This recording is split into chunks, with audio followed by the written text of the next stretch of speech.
یہ ہمیں تھے جن کے لباس پر سر راہ سیاہی لکھی گئی، یہی داغ تھے جو سجا کے ہم سر بزم یار چلے گئے۔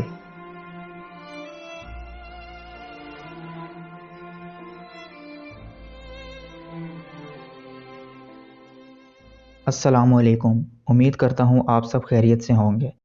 تو آج میں ذکر کرنے والا ہوں فیض احمد فیض صاحب کا، جو کسی تعارف کے محتاج نہیں۔ فیض صاحب کی پیدائش 13 فروری 1911 کو سیالکوٹ پنجاب میں ہوئی۔ آپ کا تعلق ایک علمی گھرانے سے تھا۔ آپ کے والد بیرسٹر تھے اور برطانوی حکومت کے لیے کام کرتے تھے۔ ابتدائی تعلیم کے لیے آپ کے والد نے آپ کو مدرسے میں داخل کروایا، جہاں پر آپ نے قرآن پاک کی تعلیم مکمل کی اور فارسی اور عربی زبان بھی سیکھی۔ لیکن کچھ عرصے بعد آپ کے والد نے آپ کو مدرسے سے چھڑوا دیا، جس کی وجہ وہاں کے بچوں کا رہن سہن آپ سے مختلف ہونا تھا، اور وہاں پر پڑھنے والے اکثر بچوں کا تعلق غریب گھرانوں سے تھا۔ کہا جاتا ہے کہ فیض صاحب گھوڑا گاڑی پر مدرسے جایا کرتے تھے، جبکہ اسکول کے طالب علم انتہائی غریب پس منظر کے تھے اور فرش پر بیٹھا کرتے تھے۔ فیض نامے میں ڈاکٹر ایوب مرزا یاد کرتے ہیں کہ فیض صاحب نے اپنے والد کو بتایا کہ اب وہ مدرسے نہیں جائیں گے۔ اس کے بعد آپ کے والد نے آپ کا داخلہ اسکاچ مشن اسکول میں کروایا، جس کی انتظامیہ مقامی برطانوی خاندان پر مشتمل تھی۔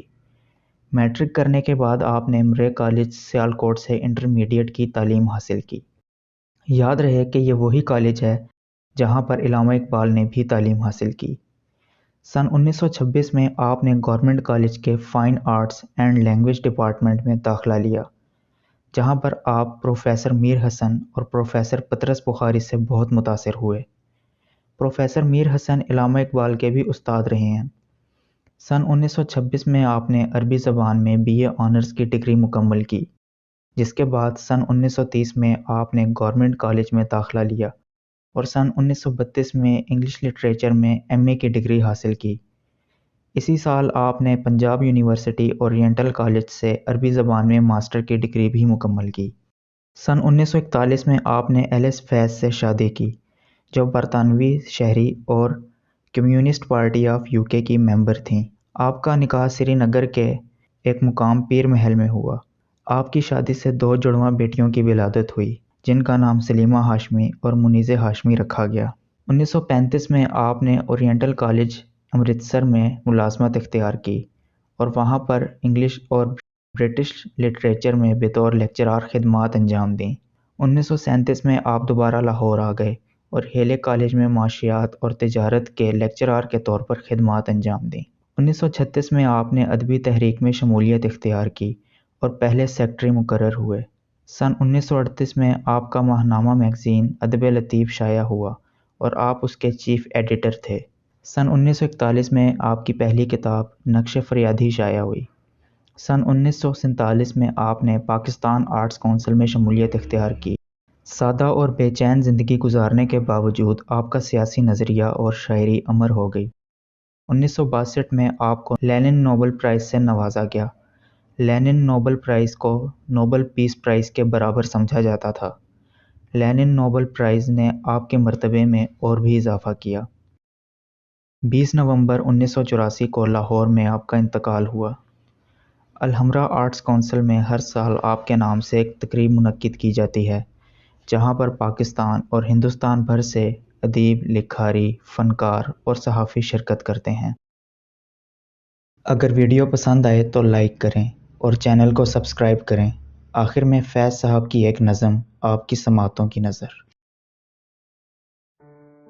تیرے غم کو جاں کی تلاش تھی، تیرے جاں نثار چلے گئے۔ تیرے غم کو جاں کی تلاش تھی، تیرے جاں نثار چلے گئے۔ تیری راہ میں کرتے تھے سر طلب، سر راہ گزار چلے گئے۔ تیری کج ادائی سے ہار کے شب انتظار چلی گئی۔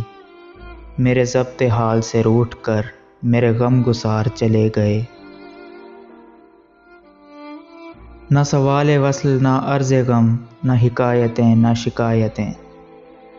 نہ سوال وصل نہ عرض غم، نہ حکایتیں نہ شکایتیں۔ تیرے عہد میں دل زار کے سبھی اختیار چلے گئے۔ یہ ہمیں تھے جن کے لباس پر سر راہ سیاہی لکھی گئی، یہی داغ تھے جو سجا کے ہم سر بزم یار چلے گئے۔ نہ رہا جنوں رخ وفا، یہ رسن یہ دار کرو گے کیا؟ نہ رہا جنون رخ وفا، یہ رسن یہ دار کرو گے کیا؟ جنہیں جرم عشق پہ ناز تھا وہ گناہ گار چلے گئے۔ تیرے غم کو جاں کی تلاش تھی تیرے جاں نثار چلے گئے، تیری راہ میں کرتے تھے سر طلب سر راہ گزار چلے گئے۔